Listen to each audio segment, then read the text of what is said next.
It has been well over a week since I've even recorded anything at all, and I've actually been out of town for the work week because I knew it was going to be raining so much, so I didn't want to just sit here and do nothing outside. And so I went up there, and it rained so bad both down here and up at the work site.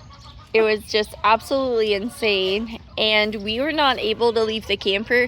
And I'm not talking about it rained, I mean it stormed all day and all night for 4 days straight.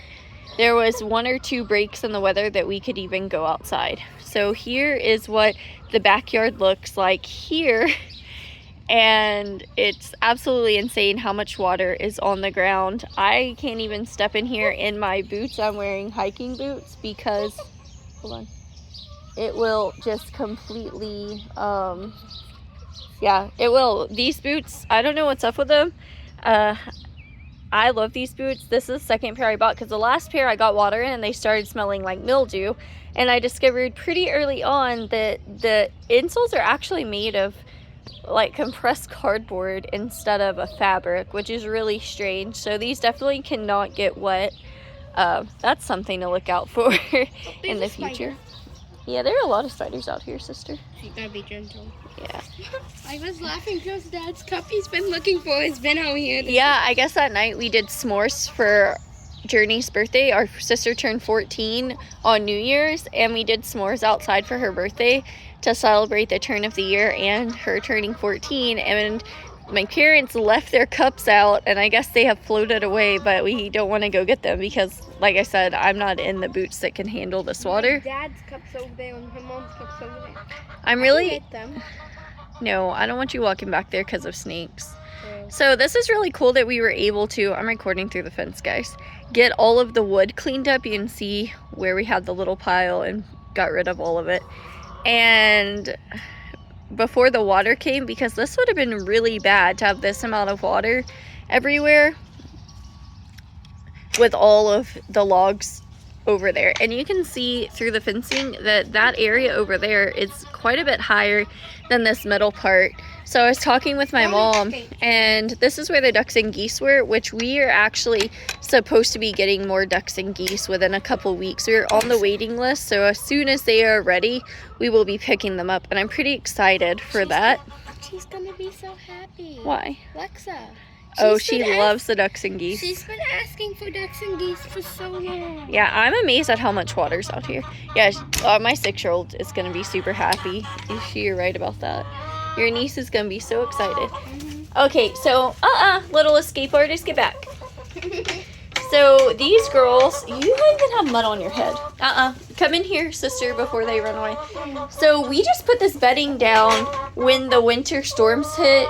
Fresh new bedding. You can see along the edges, the water has gotten in and it's all wet. It's never gotten in here like this before, the water. We've had this coop here for years, but previously we had another coop here. This just was never an issue. But even it's definitely a problem now. And the girls are... Oh, there's an egg. Yeah, there's an egg. You can see they're laying, which... Isn't that such a pretty color egg?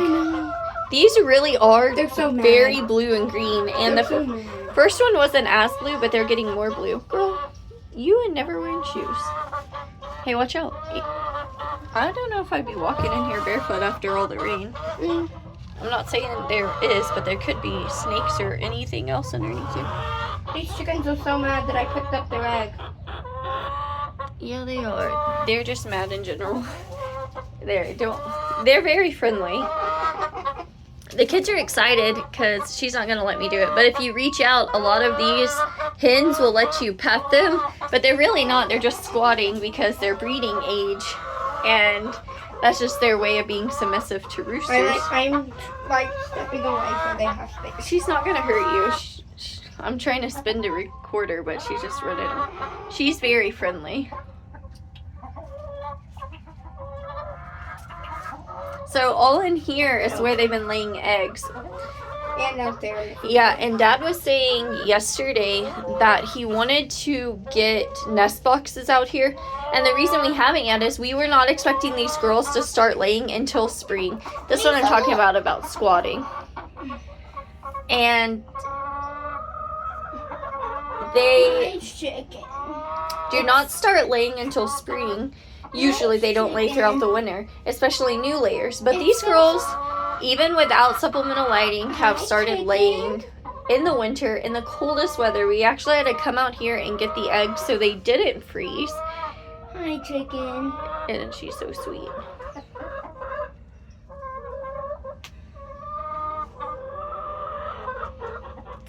And it's just been crazy. So the chickens have been burying their eggs in this bedding, and at first I didn't even notice they were laying because I was out of town when they started, and they actually bury them in here sometimes, which is really funny. And I think that's another way both to protect from predators and to keep us people from stealing their eggs, because once we started taking them, they would start burying them. And one we found last night was buried, and then this one you just found in the shavings. Yeah. So I think one thing we're going to focus on is getting some nest boxes. This one was half buried. Yeah, it's really dirty from being in the wet shavings. I don't know if it's because they're new layers. I've never had chickens that lay all day and night, but I mean, these girls will lay eggs at 10 o'clock at night, which is really strange. I'm thinking maybe because they started laying in winter, maybe they're a little confused, or because they're babies.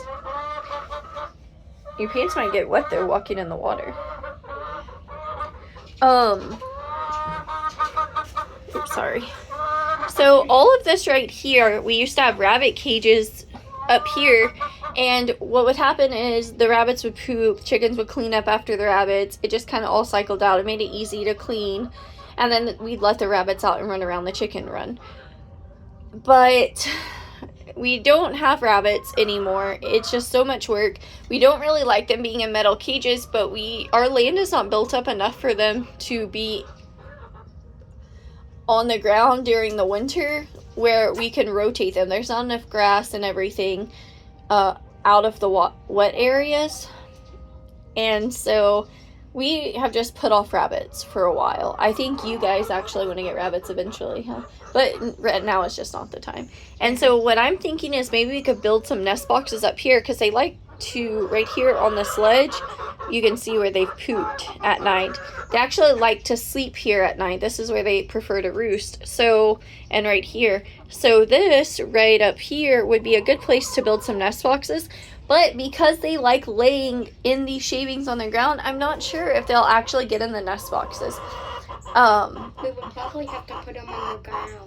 Yeah, we might. Like put some up here for nighttime because they like sleeping up here. Well, they shouldn't sleep in their nest boxes, but they absolutely may try to. They may try. What's wrong, chicken? So these red chickens are actually a meat variety of chicken that are dual purpose, and I like Larry's chicken. They are one of the ones laying brown eggs. Yeah, Larry's chicken's really pretty and really sweet. Yeah. Mom's chickens are not. No, they're not. Mom's chickens, every time I come up in here by myself, the chickens beat me up. Yeah. Mom's chickens. It's so funny. I don't know why they all chase you, but they don't. They try to. They don't chase you or Journey, but they always chase me. I know. I don't know what's up with that. But they don't chase me when you're in here. Maybe it's just because you're so little and so new to them.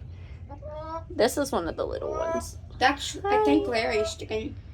Yeah, she keeps coming in here to check on everyone. At first I thought she was a rooster because of her tail feathers, but she's actually laying eggs, so this is definitely a girl. I know. Yeah. There is a thing that I've seen where people think that they're processing their roosters and they turn out to have eggs inside of them. So some hens will crow like roosters, act like roosters, and still lay eggs. How crazy is that? She does not want us in here. I bet she has eggs buried somewhere that we have not found. She's really protective of the eggs and nest.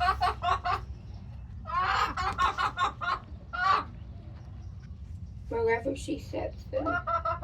Right. Look at what a muddy mess this is. I swear, if I did not see that chicken lay eggs, I would swear it is a rooster. It cannot lay eggs. It is so very protective over everything. It cannot lay eggs that fast. Yeah, she could be going broody though, and that could be why she's being so cranky. Which is very possible. Do you think they lay eggs in the pumpkin thing over there? No, I've checked. I've never seen eggs over there. I don't remember seeing eggs. They have laid eggs in this feeder right here. It is so wet out here. It is amazing how much rain has fallen down just non-stop for days. The front yard's actually holding a lot of water too, and around the cabin area it's holding a lot of water compared to usual. But these girls don't care. They are hanging out in the water and doing everything else. They love the mud. I need to really watch them for bumblefoot just because it's been so wet, but they do have a lot of area to get out of there. What did you do? I'm not sure what they're wanting. What happened here? I don't know what happened. It's really strange. It wasn't like that, I don't think, when I left. It wasn't. Everything was And like I haven't this. seen anyone out here. here. It happened here too. That is really weird. I have no idea, but I think we need to replace this wire. Yeah, it's old. Yeah, it is. What? Their scratch bowl that we put extra grains in to separate, it's full of water, so I need to dump that out. This one's gonna have to be cleaned too because the rain has gotten it all cloudy. And also for some reason the girls stand inside of it, whatever that's about. Because they don't have a pool to... They don't need a pool, they're chickens. They're just crazy. Like ducks need pools. Yeah, a lot of farm ducks don't really need water like wild ducks do, but they still use it to mate and clean their feathers. So I try to keep water for them, but when it's in the rainy season like that, they don't need to worry about it because this is an insane amount of water on the ground.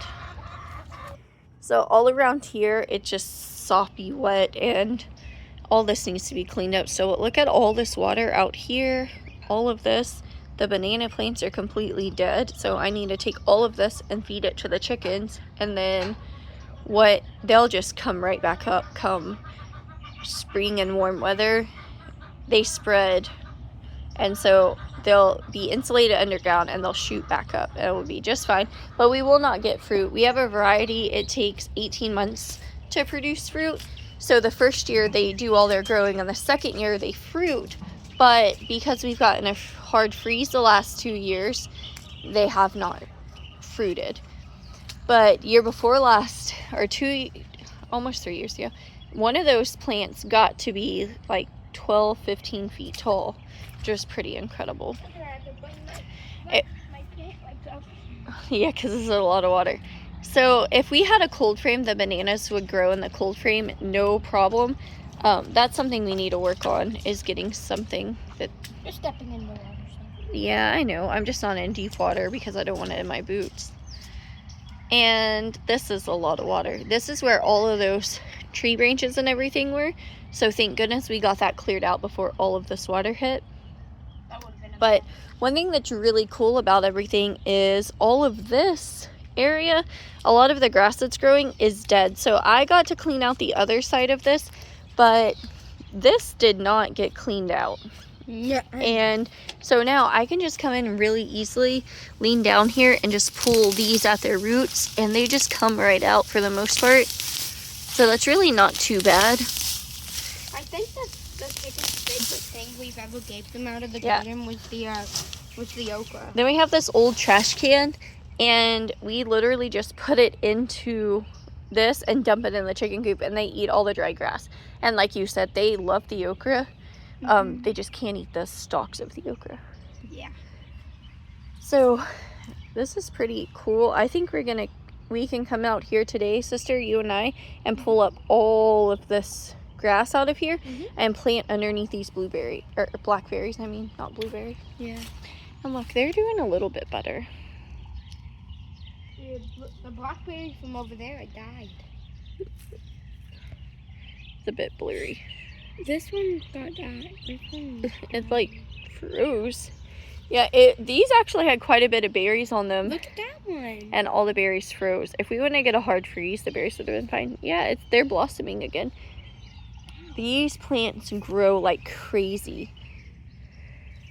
You can kind of see what I mean. There's a cluster of berries over here.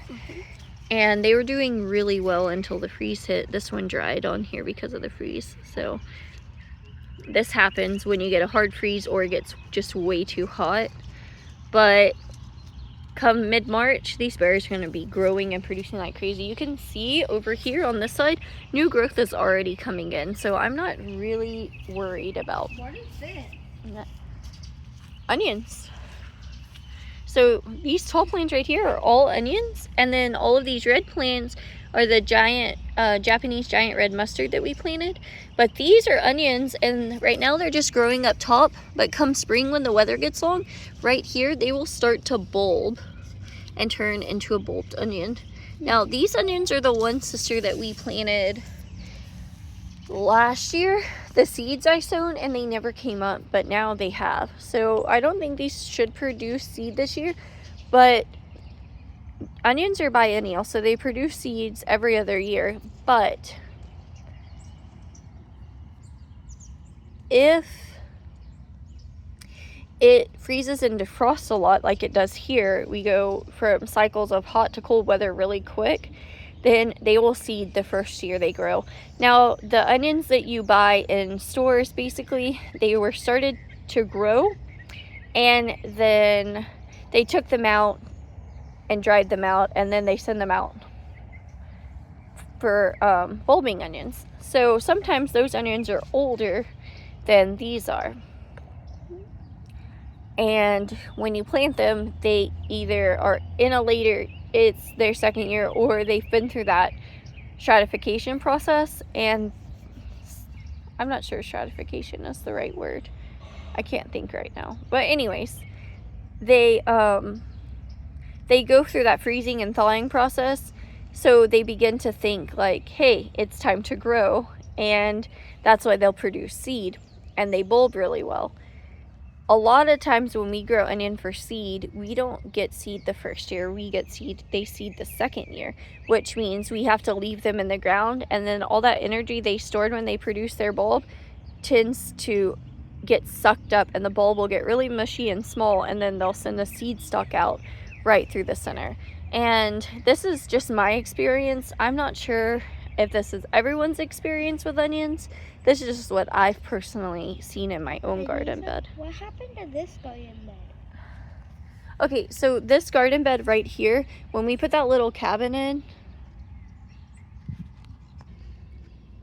our sister came out while we were out here filming and said she needed help. So she stole the tiny sister away to go help watch my daughter and play with her while we get laundry done inside. So my sister was just asking what happened to this garden bed here. And if you look at previous videos when the garden was really thriving, you'll see that this had a bed and this had a bed. Now, I haven't worried about this one because it hasn't flooded because it's built up and everything else. We grow underneath these blackberry plants. But the reason there's no bed here is that we had to move it in order to get this in here and give us some more space. So the bed came out and then I ended up cracking it. So we're just going to build a fresh new bed here if we decide to build a bed at all, because they're pretty built up. And we just haven't really decided 100% what we're going to do in this garden area. I don't know yet. Over here, it still has the bed around it. And then this side, like I said, I need to pull all the dead grass out and replant it, because I don't think we're going to get a ton of freezing weather again. We might, because February is a pretty cold month for us. But after, say, mid-March, we should be on to nice weather. So as long as I keep plants covered, it will be okay.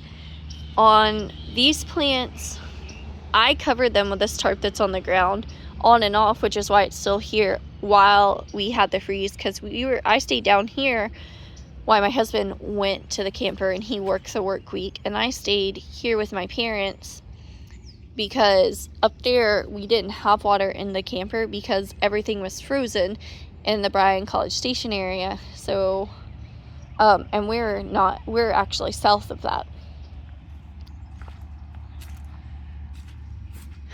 So it was just better for us to be here where we had water and we're with family, and the kids weren't stuck inside during freezing weather without water or anything else. We didn't have to worry about losing power.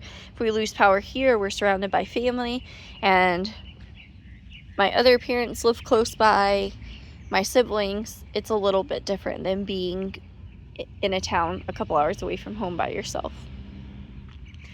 So with that being said, I covered this all. I was really worried about losing my fennel during the freeze, and I covered all of it with this tarp. During the night I would cover it. During the day, after the freezing temperatures would lower a little bit or would raise a little bit, I would uncover them. But on days where the temperatures stayed below freezing, I kept them covered. And I was worried because I know a lot of times when plants don't have sunlight under plastic, they will just get nasty and die.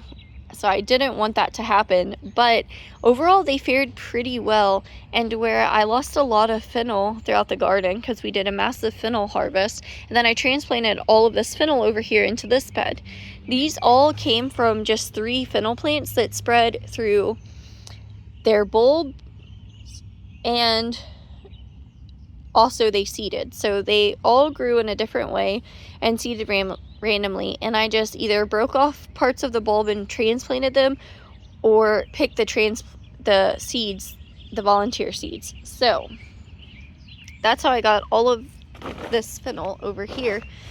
And as you can see, it all is growing really well now that it's not freezing. It has shot up. I cut these all the way down, and it has shot up several inches, like 8 inches. This one has grown almost a foot tall. These are doing amazing. So I really think just getting a good tarp, which we already had lying around. We did not go buy this. It's my husband's, and he had it in his shed and gave it to me. So I could not protect all of my plants. Eventually I want to get something that I can cover the plants all around the yard, but we're just not there yet. For us, gardening has been a slow process because we have to do it in cycles when we have money, when we have time, and that's not something that we have a lot of. There's just so much going on, and we're still raising 4 small children, so it gets to be a lot. Well, our oldest is actually about to be a teenager, so we still have 4 children at home, I guess is the better way to say it. And when our daughter was sick, we really couldn't afford to get out here and just throw money at the garden. But now she's doing so much better. We're spending a lot less in medical expenses, and so it's easier to be able to put money elsewhere. So as I was saying, like, this fennel is one that I just pulled up the entire rootstock. It had multiple bulbs on it. I pulled it all up and just transplanted it because it had such a good root on it, a huge taproot. I wanted it to grow, and you can eat the roots on these too. So they kind of look like parsnips when they're much bigger, in my opinion. And so I harvest the roots off of a lot of the plants in the other garden because I didn't need 100 fennel plants. They will spread really easily. And so this one I wanted the whole plant because it was one of the original plants and I really liked it. So that one's transplanted over here since it's one of the parents to all of these plants. I personally feel like fennel is a really good food source. It does smell like licorice, so if you don't like licorice flavor, the best thing you can do is boil it. Because if you boil it for 5 to 10 minutes, which it's good to blanch it like that anyways if you want to store it in the freezer, or before you dehydrate, it just helps it break down and dehydrate so much easier. It gets rid of that flavor, and then it has the same texture, especially in the bulb, in my opinion, that celery would. So it's really good to dry it out. And I actually told my husband that I want to try boiling some like that, blanching it for a little bit, dehydrating it, and then grinding it into powder and making kind of like a celery salt out of it, but using fennel. I think it's a really good replacement. We can't grow celery very well down here. If you're south of Houston on the bay somewhere and you've grown celery, let me know how you've done that, because in my experience it needs a long cool growing season And we have a long, hot, humid, miserable growing season. It's really good for okra, melons, peppers, not really good for celery and things that like longer, mild, or cooler winters. Another thing I really struggle to grow is Brussels sprouts and cabbage. We have managed to grow some very small cabbage heads that were like half a pound, and that's pretty much the extent of it. So in between all of these garden beds, which you're going to notice is there are some colored plants. Well, in this garden bed, in between all the other plants, you're going to notice some colored plants. Those are rainbow chard. I actually bought 2 plants, and we shot a little video about it. 2 little planters full of these chard plants, and at the grocery store, I paid like $9, something around there, bucks for them. And we were able to separate them all into all of these plants. So they have multiple plants in each one. That gave us a head start on some chard, which we really love. It is so beautiful and versatile. It has a mild flavor. And like I said before, things like celery are hard to grow, but this is an easy plant to grow. And look at this. It's actually one that looks like it got damaged in all the storms. So we just picked that off. And these will get really good size. They are just beautiful. The colors and all of that are just so pretty. And you can actually pick these off at any size and eat them. So you could eat them now while they're small, but I just prefer them when they're a little bit bigger. This one actually looks pretty sad looking too. And I'll just give these to the birds, the ones that have a lot of damage on them. But you can see how rich the color is, and these are really pretty as border plants too. They stay mostly upright, and so if you plant them around the borders in your yard and walkway, they look really decorative, almost like an ornamental, but you can eat them. So if you're in an area in the city or an urban setting or an HOA, you can actually hide these in with your plants and flowers and probably get away with growing vegetables, because they look pretty. So that's a really smart idea. I think on rareseeds.com for Baker's Creek, you can actually get just the red colored ones. I'm not sure, so don't quote me, but I'm pretty sure. If not, there are other websites that sell the individual colors, because when you do have all the oranges, pinks, reds, yellows in one area, they will all breed together, and usually one color will dominate all of the rest. And so the best way to keep the colors separated is to grow them in separate beds, like all reds here, oranges there. I don't do that because I don't care. I have yet to save seed from any of these because we end up eating them and never really giving them a chance to go to seed too much, or we let the birds come in here and they'll dig up the roots.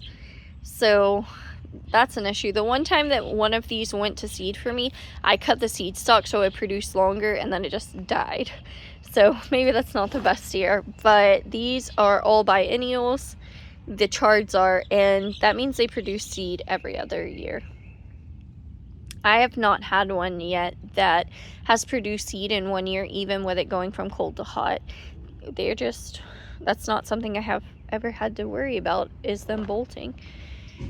And even over here, and the smaller plants are doing really well. And look at all my fennel. I'm so excited about this. I love fennel. It is one of my favorite plants. It is probably my favorite plant of all time to grow. And I've said this a billion times, but when I first started growing fennel, I really thought they only produced one bulb and that was it. They just died. But we live in a warmer climate, and these plants flourish here. So if you leave them in the ground, they will produce multiple bulbs, which I let them fill up a whole bed and break them apart, and we'll harvest several bulbs from the same plant, leaving the biggest bulb in the ground to go to seed. And we've had some just continuously produce bulb and spread through seed also, and that's how we end up with all of these plants. And there's still a lot more in the front garden bed that I didn't trim back or harvest, and they did damage the ferns, which is this part of the plant, but they're still growing and coming back. So we are going to be swimming in fennel this year. I just feel like in a warmer climate that we have in Southeast Texas, and I think they would probably do this in Central Texas too, easily, that they're just more of a perennial, especially down here. And if you protect them or grow them in maybe a greenhouse or a high tunnel, I feel like they would grow all year round, probably without any issues whatsoever. This one, the leaves look really rough on. I'm gonna guess, since this is in the middle of the bed, this is one that probably didn't get a lot of sunlight when it was covered, and that's why it looks so rough.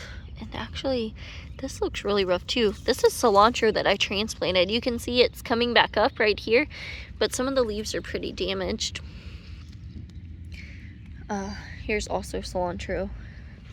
Which is why over here, these plants are more spread out, because there's cilantro in between them.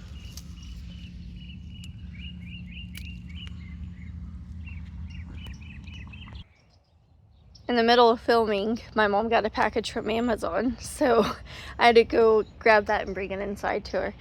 I want to say this because I know that I'm pretty talkative in these videos, and I don't always say it in front of the camera. It's just easier for me to visualize the plants and show you guys what's going on than for you to stare at me talking about it the whole time. But I will say I've only had one, what I would call a nasty comment, about how sometimes I tend to be pretty repetitive or can get to the point, or I even stutter a lot when I'm trying to talk, and I have to pause to gather my words. And I want to just say, even though this hasn't really been an issue, I spent a long time in speech therapy as a child.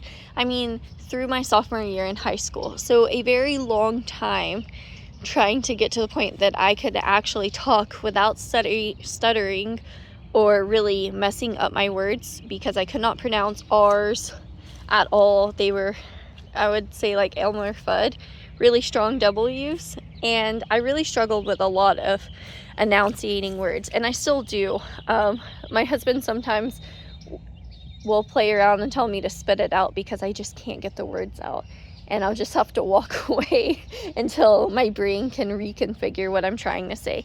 So there would be a lot of like me putting the wrong words in sentences, mixing words up.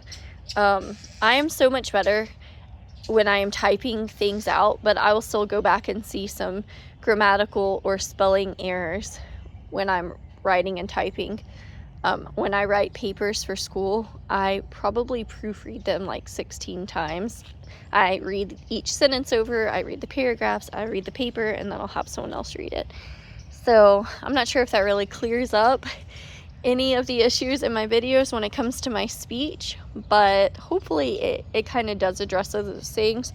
And I want to say, if you're someone like me who has had extensive speech therapy, make the dang videos anyways, because if that's something that people don't want to watch, is you stumbling over words, then honestly they can go to a different video. That may sound catty and rude, but life is too short to sit there and really worry that somebody's speech patterns are not perfect in a video. It's not going to be for everyone. If it's not for you, fine, just move along. And honestly, that's how I feel. I don't want to sit here and say that you have to have perfect videos or perfect speech patterns or perfect ideas and everything. We learn and grow constantly, and I definitely want to create an environment where people with disabilities, whether it's something small or something would be considered more major, just know that this is a safe zone for you guys. I'm trying to make it so that everyone can garden, and we all have different needs and different access needs. For me and our family, our daughter is in a wheelchair, and she has always been.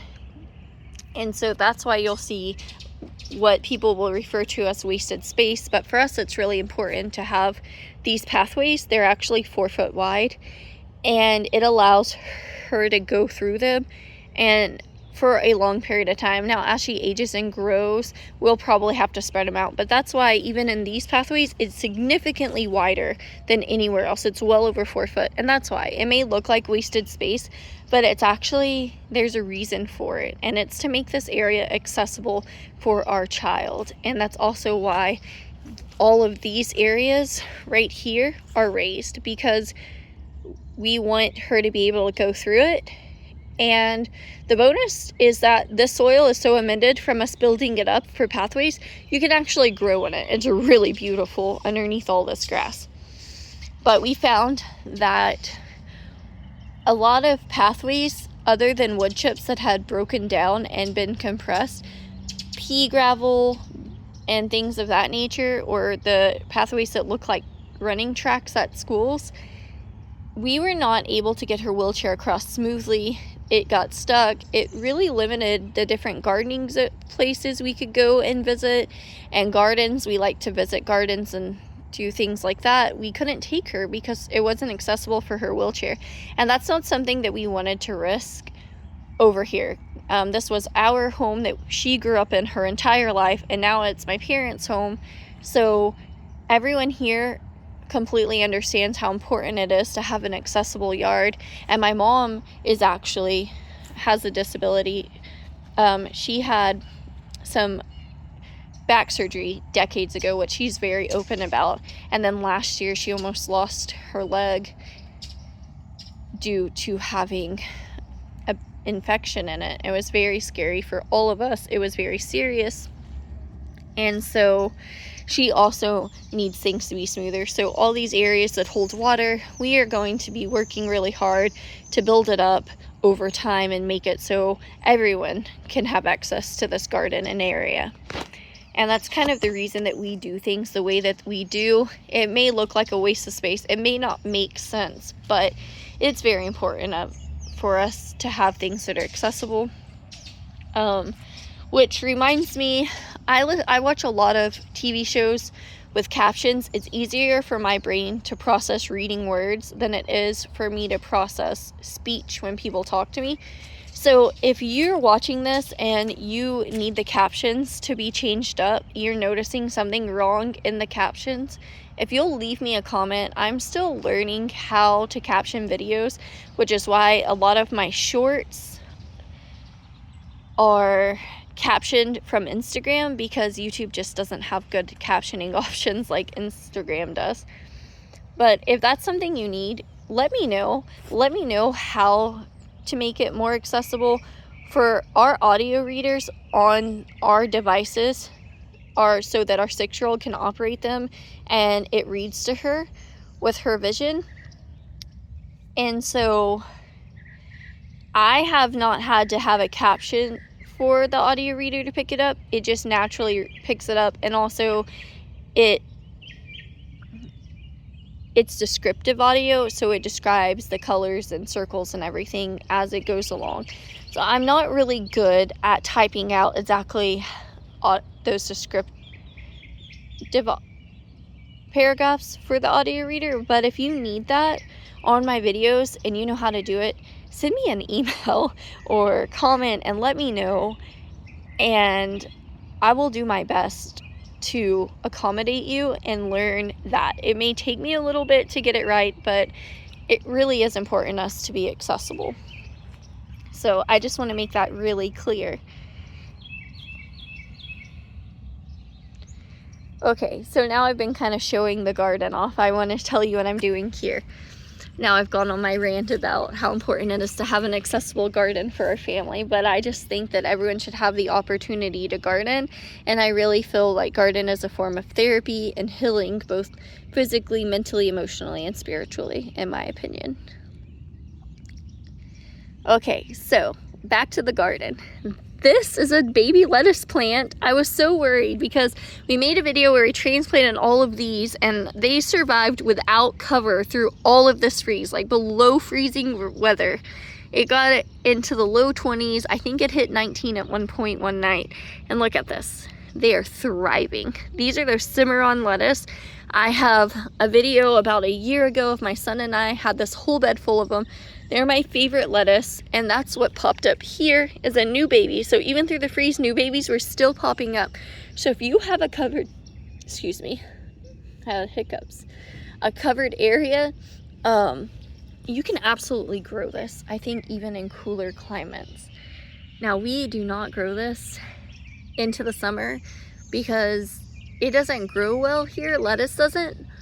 But these will grow into May when it's getting up to the 90s before getting too milky. So it's really awesome. And they are amazing for fall here because, like I said, they survive the freezing weather in January here. They really thrive in fall weather when it's cooler. And that's how we're able to grow so much, even though it's been really cold. Also, I think it's important to note that we really don't get snow here. It's more like slushy ice, which makes it dangerous to drive because black ice everywhere without snow. But it probably is the reason that we're able to grow things uncovered too. Look at this little baby lettuce plant.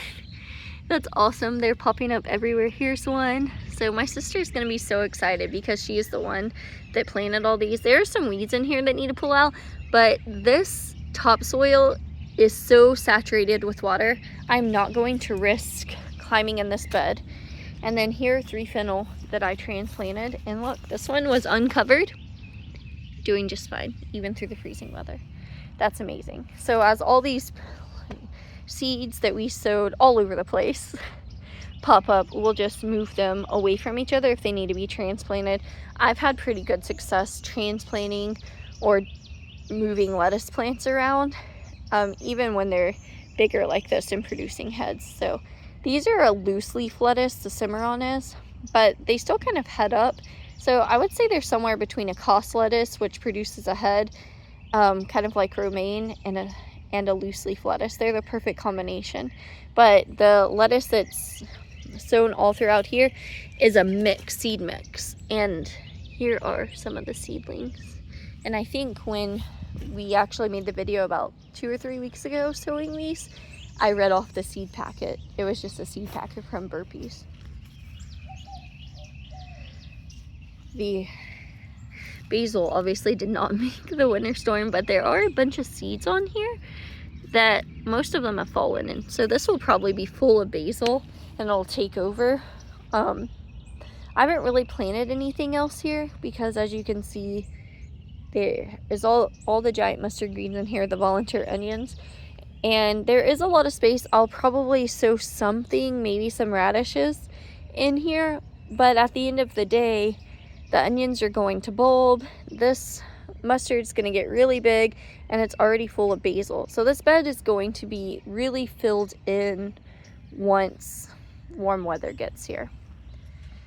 And then, let's see, right here we have the marjoram. This was a transplant off the marjoram in the front yard, which I'm actually going to show this time. I don't always go up to the front garden. It's right by the road. There's a lot of noise, and I know my neighbors think I'm insane out here talking to myself, videoing my plants, but that's okay. Just part of living in a more urban setting, I guess. And so here's the marjoram transplant. It's doing amazing. This was not covered. The only thing that we covered was the fig plant and that one section over here that I showed off. That was it. Everything else is uncovered and doing pretty well. I'm actually really impressed.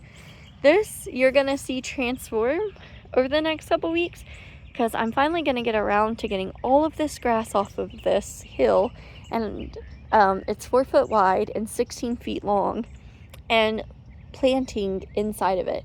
We really thought we would grow a lot of kale on it, which I still might put some kale plants, but I'm gonna seed in some big huge storage carrots that I have, and I can't remember the name of it. Starts with a B, but I'll definitely show a video of that so you can see how I seed them, because it's not quite like everyone else seeds. Usually I just kind of throw them in there, and we eat the greens of our carrots, so if they grow too close together, it's not that big of a deal.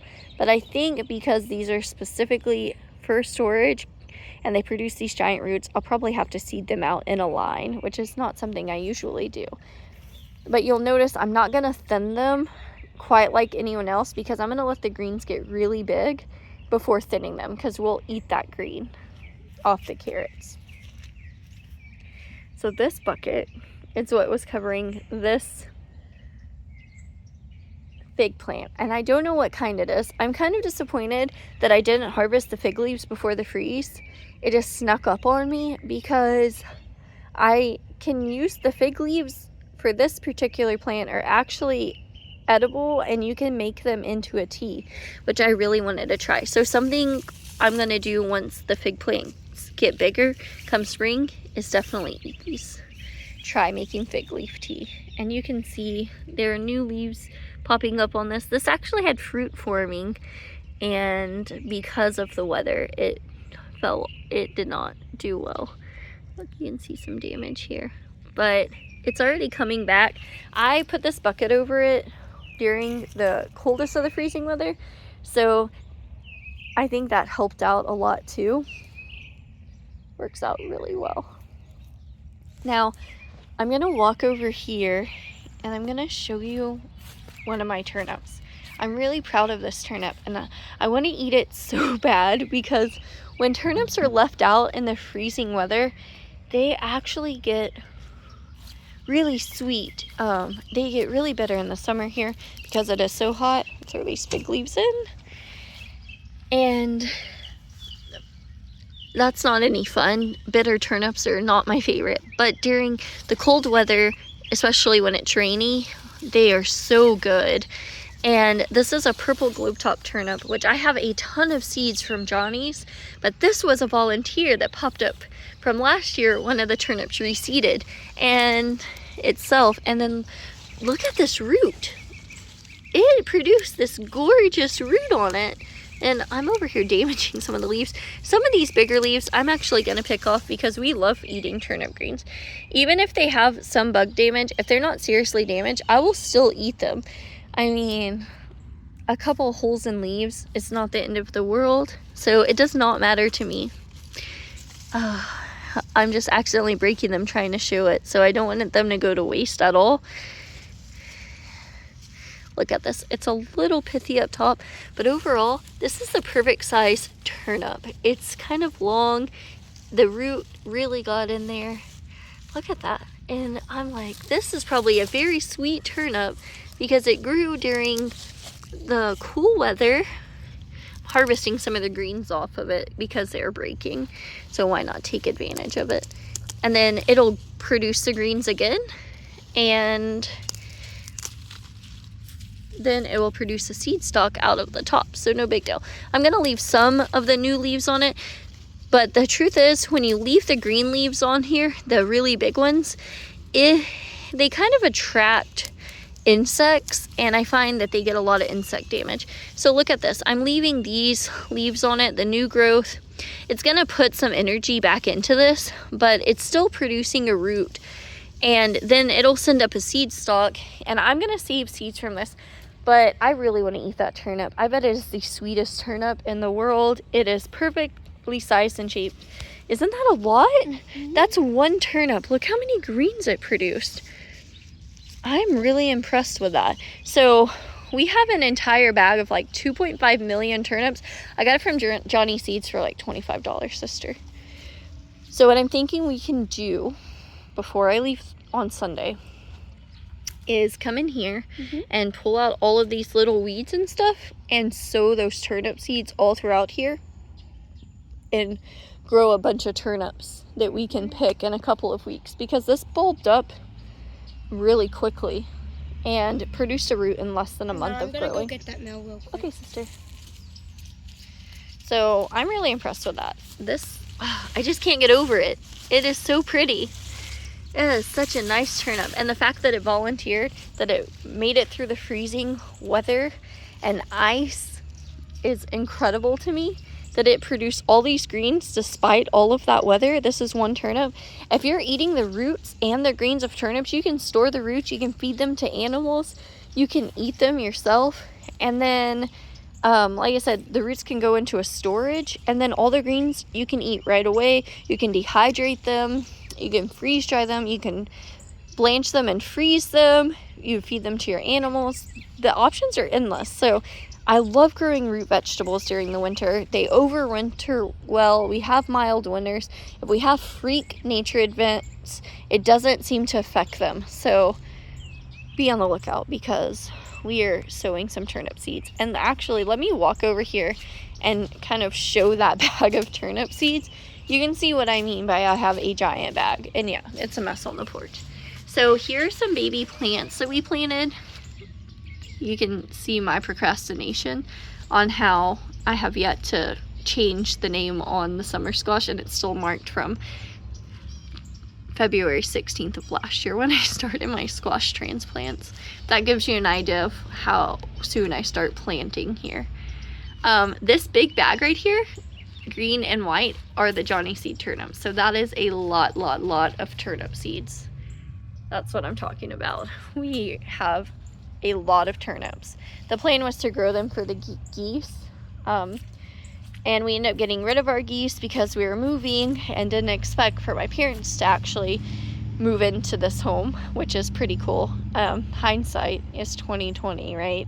I feel like hindsight, I'd have eagle vision at this point, knowing what I know now if I would have known this summer. You can kind of see all the water in between the yards, ours and the neighbors. There's a lot of water everywhere. So here's the goji berry. It did not fare well. It looks terrible. You can see the berries froze off it. The leaves did, because I did not get a chance to get out here and harvest the berries. But this is definitely a perennial here. It is big. It is still alive and growing. So it's going to just start reproducing berries like nothing before. These things will take over your yard if you don't watch it. The only reason this one hasn't is because we mow around it constantly. So this is kind of all that had a chance to grow and prosper. And then look at this. The water. I know. It's just crazy. It's crazy in the backyard. It is crazy in the backyard. I showed them earlier. There was a hole, I see. Yeah, it looks like something's been digging under it. I know I see that armadillo back there a lot, so that's probably what it is. And you can see. Have an armadillo? Yeah, it climbs on the porch too. We once had raccoons like grab all my flower pots off. I caught them. I heard something cracking, and raccoons were on the porch. They're grabbing all my terracotta flower pots and my seed starts and throwing them. Yeah, because they have hands and thumbs like people. Yeah. I've tried to kill this plant because it was in the way of what we wanted to do, but and this plant is deadly. It's like no, it's a crepe myrtle, and Mom is in love with this plant, so thank goodness. I guess I couldn't kill it. Come a month from now, it'll be going crazy. I thought you said that we weren't allowed to eat these because well, yeah, you can't eat a crepe myrtle, but it won't hurt you to touch it and appreciate it, though. That's the good part about it. All this water. This is a lot of water in this yard. It is. I think the most water is like everywhere. in that part of it. Yeah, it really is.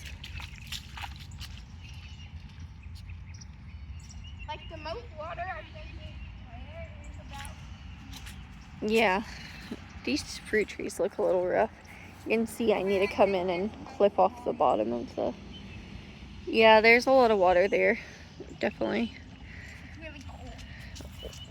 It's really cool.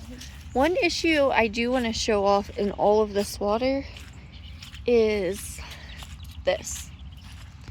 Because I noticed that this apple tree has a lot of water around it. Now, it's in a higher area than all this water, and it doesn't get like this when it's not raining like 5 days straight. But I did notice that there's actually water under here from it flowing under. Thank goodness this is built up. It has 4 logs around it, and then a lot of compost, mushroom compost. It does have some fungi growing on it, and I did notice this trunk is darker than usual, so I'm a little worried. So it looks like there may be getting some fungus on it. A lot of times we do see some from some sooty mold, especially when aphids congregate on these apple trees, and all the sap they produce, it sticks to it. But this is not the right time of year for aphids. So this is probably due to the damp, cold, hot again weather. Same for the mushroom growth. Why aren't the apples growing? It's just not the time of year that they produce. And this actually needs, I need to look up what's going on with these trees to make sure that they're okay because of all the rain that we've had, because I really don't know. I don't know a whole lot about growing apples. I know that I'm really behind in pulling off and cutting off all these suckers, and all of this is from the graft below the tree, and it's sucking life out of the actual tree. And you can see the graft right here. This is a Jerusalem apple, and so it can produce apples with only 100 to 150 freeze hours, but it has been through all kinds of things. It was a dwarf tree to begin with, and then yeah, well, they'll come back as soon as it warms up. And then a hurricane cut off the main part of the tree. We had a category 1 or 2 hurricane, and it just completely chopped the tree in half. The whole top half was on the ground, but we left it. Okay, sister, because it was the first apple tree that we ever planted, and it means so much to our kids. But if it's disease, we won't have a choice. We'll have to figure out what to do. But all this has to be cut off the bottom. And then it looks like it's preparing for new growth. The lighter color branches, like this, that are kind of reddish tinged, those are all new growth. You can see the old growth. One issue I did notice as soon as I got back, yesterday, I came out here and look at this. Yep, there you are, ants.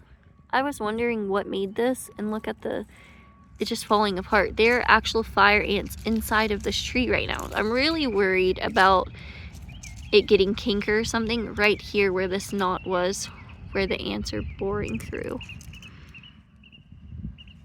And you can see it crawling down the trunk. So I don't know how to take care of that. I know some people paint their trees or put putty on it and different things. It might be something I look into, because I definitely don't want this tree to get sick. It's had a rough life, I would say. And usually I trim all of this up, but I haven't this winter because of how wet it has been. I just don't want to risk trimming it up. But I can see other areas where it's formed cracks and the ants have got into, and here the little, right in here, there's an ant pile. I definitely stepped in it. There are now ants crawling on my shoe. So, boo. Yeah, that's definitely an issue. So, usually I kind of pluck this one off, but I really wanted one to grow this way. That's kind of on the other branch, so it makes it a little bit messy. This tree is as tall as I am. I'm just over 5'4", so... Right here I'm taller. Yeah. If this tree was only about 8-9 feet tall when it got cut in half, so it was pretty much full grown for a dwarf grafted tree. Okay, so all of this in here, you can see there are a lot of dead stumps everywhere. They were cut down when we bought the house, and in some areas they're actually sinking where they're rotting. So we talked about putting garden beds here. I need to talk to my parents and see what they want to do. We still need to kind of fence in the yard because other people's animals come into our yard and mess with our plants. One big thing is they love urinating on them, and that's just no fun because it just completely decimates plants. We lost a lot of blueberry plants. We had 20 of them all across here, and they all died from both combination of the severe drought and getting urinated on several times by stray dogs and neighborhood dogs. Yeah, we did. That's just so I can water here pretty easily. Yeah, because that one won't. Yeah, that one won't.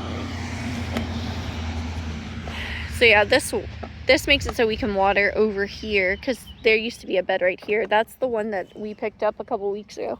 Here is another blackberry. This is actually a cutting from those blackberries over there that we just stuck in the ground, and it grew. So it's cut down because of the winter and the storms, but it's gonna grow back like crazy once it gets warmer. And then this is the plant that we cut, that other plant in the blue container I showed off the marjoram from. So this is the original marjoram plant. This is my 13-year-old son's plant. He grows this, and looks like there's actually a little something in there. I don't know what this is. I'm gonna pull it out though. It's not a chive, even though it has long leaves. It smells like marjoram. It's just some kind of grass. This marjoram is so strong smelling. These are different weeds and stuff that need to come out. But this is just taking over the entire bed. There used to be chives right here. You can kind of see the marker for it. But they died out over time, I think because of the cold weather. And they grew for a long time. We harvested from them. So this marjoram's pretty much it. And then right over here is a lemon thyme.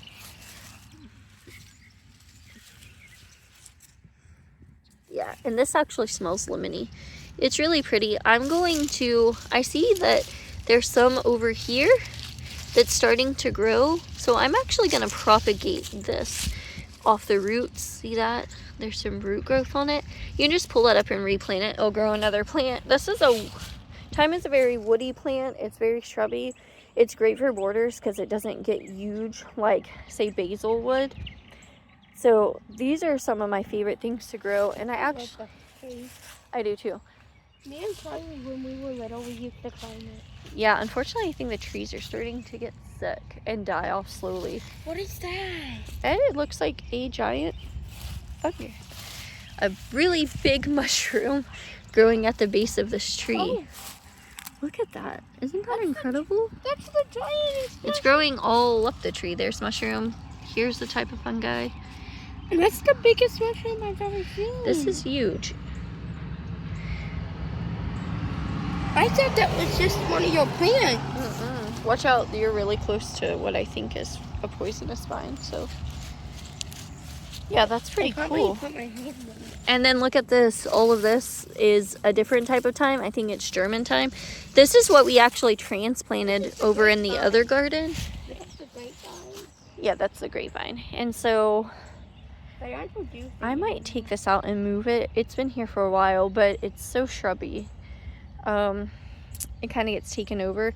This right here, this mound, doesn't look like much, but it's actually wild bergamot, bee balm, the one that produced the spiky purple flowers, and it's taken over all this. That's what all these sticks are. It will get huge and shade out pretty much everything over here. And then, like she said, this is a grapevine right here. It's a muscadine and fry grape cross, something like that. I don't know. It is a cross. I showed last year how it produced some small grapes even throughout the drought. I think because of how big this gets and we don't have any kind of arbor here, that I'm going to dig this up and plant it somewhere else. I'm thinking maybe over there by the little cabin, so we can kind of have it growing over a pergola or something. That would be pergola. Is that how you say it? That's funny. I tried to get one. I tried to get one in this entire thing. That's okay, sister. A lot of the flowers went to seed. And so all of this needs to come out. It's a mixture. A lot of this actually, it looks like weeds, and it sort of is, but they're buttercups that are really tiny, and they've just seeded and seeded. And for a while we left them there because we noticed that it attracted the flea beetles off of our other plants, like our roses and our mints, and even squash. What's up? Do you know why Janie hates syrup bouncing in the air? Yeah. And we were in the Pinehurst house, and she was in the front yard. Mm-hmm. She bounced it so high in the air, it went across the street, fell into the ditch, and rolled into the sewer. And we couldn't get it out. Journey tried to make me crawl in the sewer to get it. I'm pretty sure, I don't think you mean sewer, think you mean drainage ditch or culvert. Well, honestly, after all the scary movies about kids and culverts, drainage ditches, sewers, I would be terrified too to go near them. This looks like chives, but it's not. It's a grass growing and it needs to come out. I don't know what this woody plant is right here. Okay, so over here are all of these flowers, which they get really crazy and wild. I actually saved a bunch of seed. That's what my sister brought over with the spiny seed heads of these flowers. There are all sorts of different flowers in here. Yeah. And you literally can just do this. Well, this one's not, but they'll just come apart. This one will. When it's not as wet and everything's not clumping together, I guess. And they drop seeds all in here. Lisa. You can see. That is awesome. And then here is my peach tea rose bush. This is the one that right now currently is my main picture. It's one of the first things we planted when we bought this house, and I love it so much. What's the first thing you ever planted? I have no idea, honestly. We've been growing for so long. Even when I was a little kid, I had a little garden, so I can't even remember the first things that I planted in it, honestly. The first thing I planted in this garden, I think, was... I know in that bed I did lettuce over there. Yeah, here's another grapevine. And can you grab that? That bag probably blew over here during the storm. Probably did. And then all of this. It's filled with water. Can you put in the trash, sister? Huh? Can you go put in the trash, please? Thank you. Okay, so all of this, it just needs to come out. It's a ton of buttercup, a ton of wildflower seeds.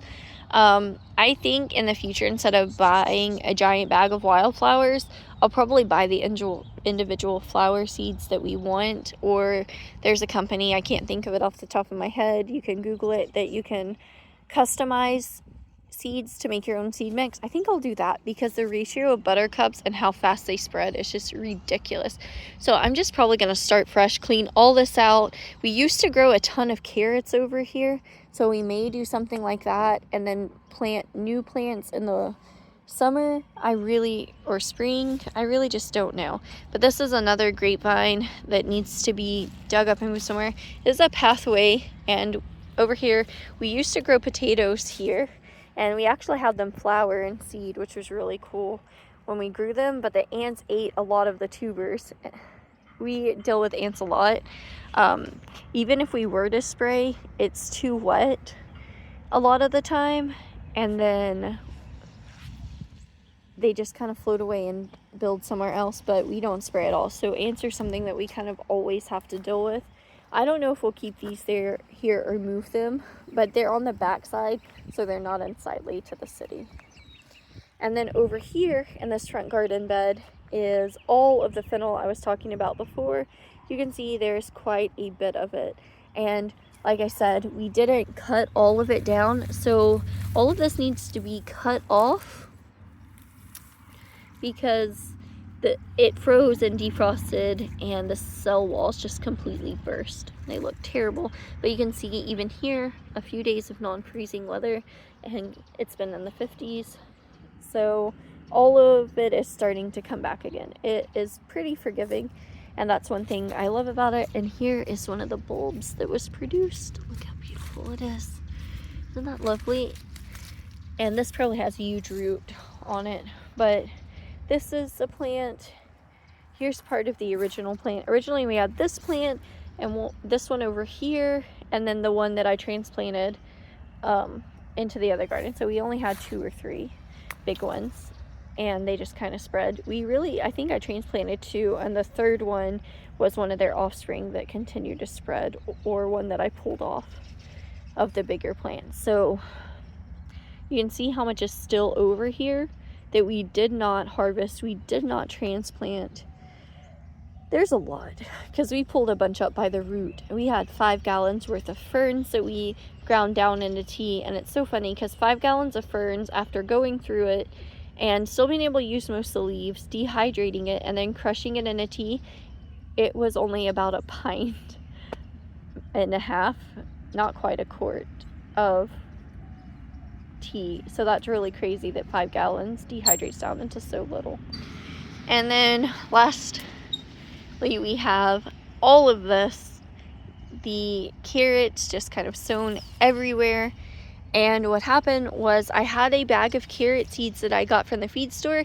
They were kind of moving away from selling seed, and we're selling these huge 1 tablespoon of seeds for $1. So $1 a scoop. I got several scoops. It ended up being like a pound of seeds. And then the dog somehow got a hold of the bag of seeds. I guess we left it out, or one of the kids got it out and busted it.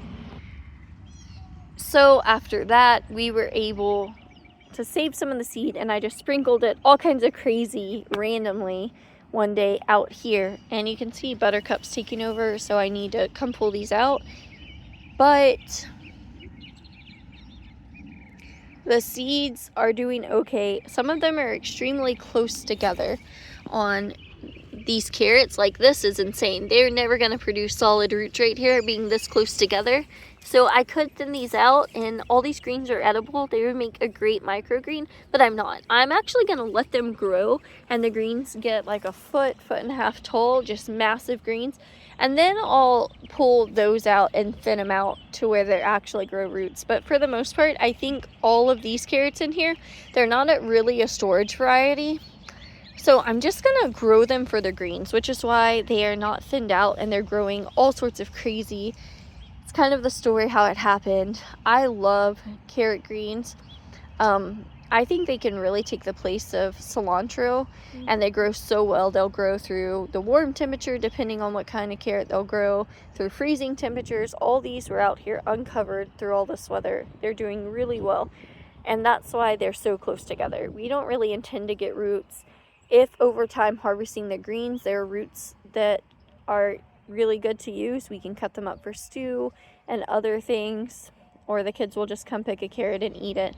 But you'll see the difference between how we grow these and how we grow the ones that we really want to grow for roots. And those, I think, now I think about it, are called bolero carrots. I think is how you pronounce it. And those have a huge root on it, and they're great for storage. These, not so much. So if you're wondering why this crazy city girl is growing carrots so close together, that's why. Is this not a barn, though? No, it's just a yard. Like a farm? Yeah, I guess it's kind of like a farm, but we live in an urban setting, so we still grow food and stuff, but a lot of people think we're nuts. My sister is kind of asking about the lot size and all of that. Oh, that's awesome. My youngest child fell asleep playing Frozen with her aunt. My soon-to-be 11-year-old and my 14-year-old sister are best friends with most of my children, and it's really awesome. So you can see the ferns over here growing back. There is a lot of traffic here. We do live in an area pretty close to City Hall, so there are a lot of people constantly driving back and forth. You'll hear that a lot. So that's why I kind of pause to work around all of the noise. You can hear ambulances, you can hear the construction workers, like when they're backing up their equipment. I can hear it beeping right now in the distance because the city's doing a lot of maintenance and construction. Our city is expanding really, really fast. It used to be more of a pass-through town, and now it's like quadrupled in size just since I graduated. And it's amazing how fast it's expanded. So in here you can see this drip irrigation. It just kind of put around here. We got this from some, like, it's store similar to Harbor Freight, but I don't remember what it was, honestly. And we just kind of laid it in there, which is why that water hose is over there behind me, so that we can hook it up, because the water hoses are so far away from this front garden. Now there's a lot of chocolate mint. Like, there's chocolate mint all throughout here growing. Who even got the chickens that you had before? One of our neighbors. And all of this is growing. This is all chocolate mint. It's coming up even though it's not freeze. This spreads. Once you have it for life. So we're kind of careful about it because Our 14-year-old sister is allergic to mint. It's a new allergy that formed over the last couple of years. So she doesn't really eat anything that comes out of here that has contact with the mint, but she is aware that it's here because I love mint, and it's something that we grew long before she had the allergy. And this is actually the top of a carrot that volunteered. Oh yeah, she's only allergic to a very specific type of mint.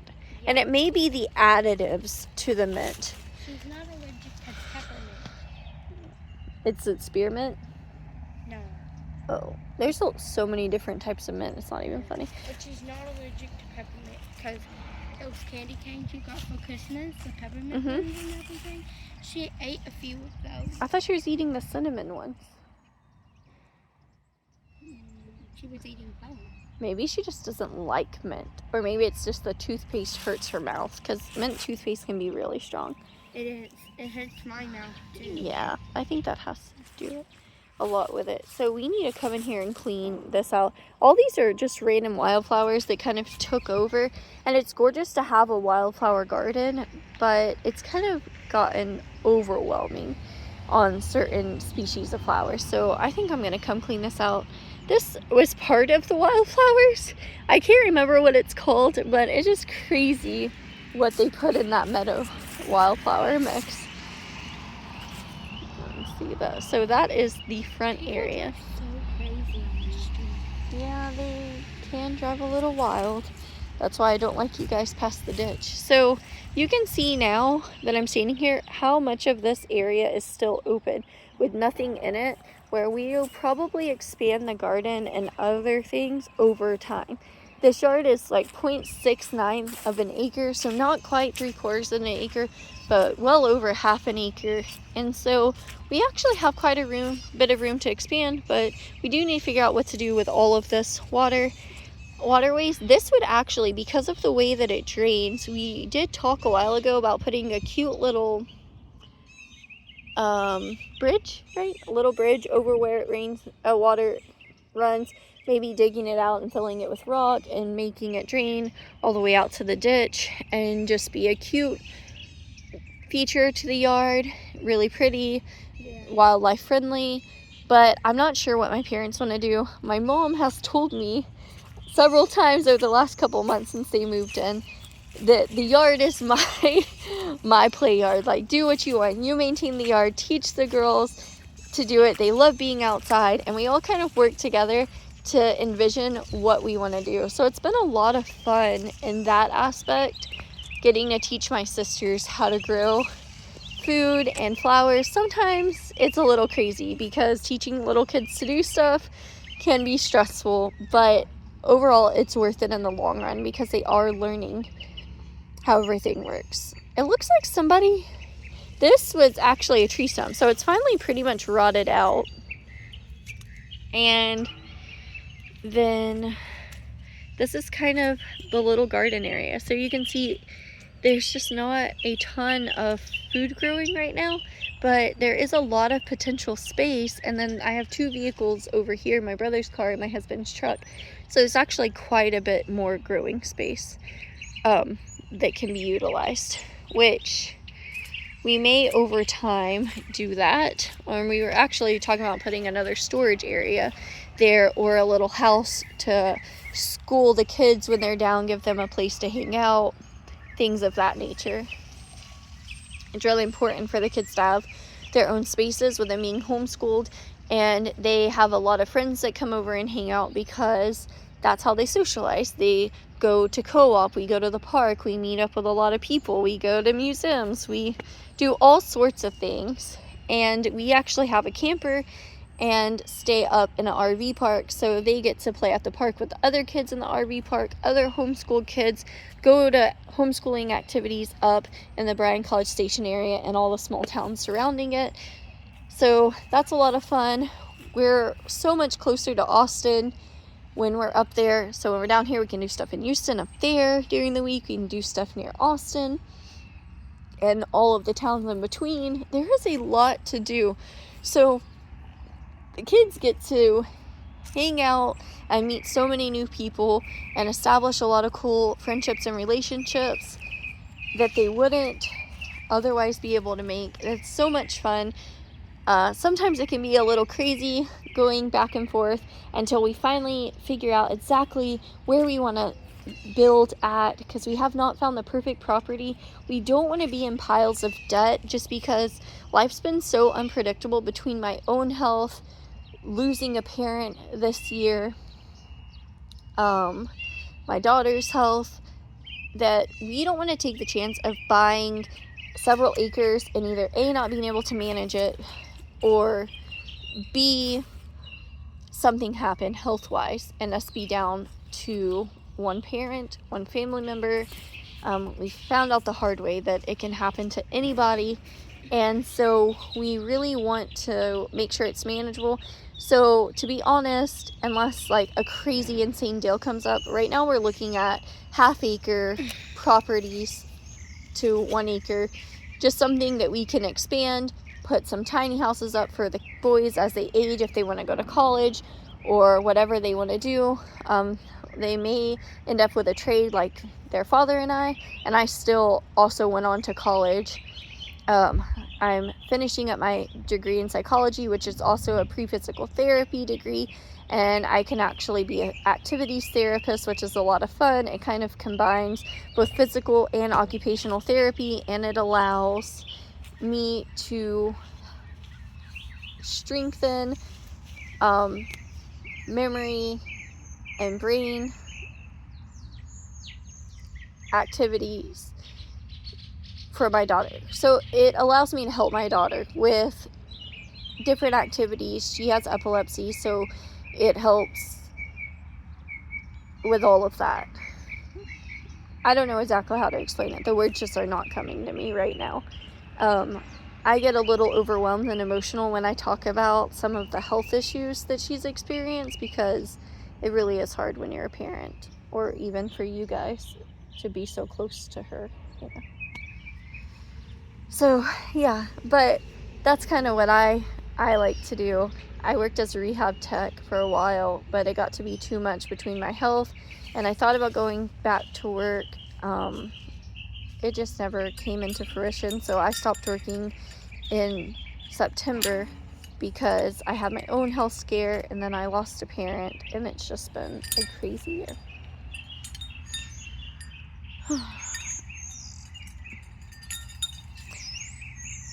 Playing with the wind chimes, but this is it. It is nothing special or insane, but you can see food is starting to grow again. In the past, we've had turnips out here filled up. I actually used a wheelbarrow to harvest a couple of times, 5-gallon buckets. We had so many turnips and turnip greens, and we're really trying to get back to that. So I'm really excited to show how this yard is going to change and grow as our family grows, as it becomes more of my parents' place, and of course I'll be helping all along the way, and so will my siblings, which is really cool, and my children. So that's really fun to show off. So this is it. Right now it is a mess, but I want to be open and honest about how messy life can get, how messy the garden can get, and what it really looks like when you're going through things and you have to take it slow and building, and that is perfectly okay. We all go through seasons, we all have different ability levels, and it just is what it is, which sounds terrible, but all I'm saying is don't give up on homesteading. It can be messy if you have to put things in pots, if you need to grow a little bit on your porch, if you need to grow in a balcony, if you need to just put a couple of plants inside, a growing tower, a raised garden bed. There is a lot of noise. That actually sounds like a fire truck. So we're pretty close to City Hall, and this is what I'm talking about. You can hear all the sirens. But just don't give up, you know. And if you're like me and you lose your words and you struggle when it comes to speech, still take the risk on making the video, because I guarantee you getting that knowledge out there and sharing it is really worth it. Hi, Larry. Hi, Larry. So, I think we're gonna go hang out and see what the chickens are up to, if they've laid any more eggs, and why the baby is sleeping, we're going to come out here and maybe do some work in the garden. Yeah, that would be awesome. With stuff and yeah, like all that. There is a lot over here. I think this is a huge ant pile. it is. Yuck. So thank you guys for hanging out with us. Even though I've stumbled quite a bit, I appreciate it. I know this is a long video. There is just so much to show that's going on, even though it doesn't look like much is going on. I would think of one of your videos. Yeah. Sometimes they are. Sometimes they're down to 10 minutes. It just depends. But this is life. It is messy, but it is worth it. It depends what you want to show. Yeah, it does.